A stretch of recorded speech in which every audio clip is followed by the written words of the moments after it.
ഒരു പണി കൊടുത്തേക്ക് ഒരു 4-5 കൊല കെട്ടാനുള്ളൊരു പണി ആരിസ്കാക്കും തസ്നിക്കും എനക്കും കൂടി തന്നിട്ടുണ്ട് സെലീംക്ക.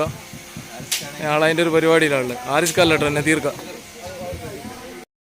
ഇതാ കൊയിലാണ്ടിക്കൂടത്തിൻ്റെ മണിമുത്തുകൾ ഇവിടെ കയറ് കെട്ടി തുടങ്ങിയിട്ടുണ്ട്. സ്റ്റാർട്ടിങ്ങിലാണ്. ഇപ്പോൾ നിങ്ങളോട് സംസാരിച്ചു കൊണ്ടിരിക്കുന്നത് റൂഫ് നടേമൽ അമ്രത്തുകരയിൽ നിന്നും ക്യാമറമാൻ റൂഫിനൊപ്പം നദീർ കപ്പാട്. നദീർക്ക ഒരു കൈമല് ഒരു കൊലയും തൂക്കി പിടിച്ച് നിൽക്കുന്നുണ്ട്. ഇപ്പറ ഞാനും ഉണ്ട്. ഇതാ രസ്നി ഇവിടുന്ന് കേട്ടുന്നുണ്ട്. ഇത് അപൂർവമായ കാഴ്ചയാണ്. 3 കൊല 1 മിനിറ്റും 29 സെക്കൻഡ് കൊണ്ട് കെട്ടിയ വകയിൽ ഒരു കൊലയും കൂടി വലിയ കെട്ടണം എന്നുള്ള ഇല്ല പറഞ്ഞത്. പിന്നെ അങ്ങനെ ഒരു കൊലയും കൂടി കെട്ടി വെച്ച് കൊണ്ടുവിടാം.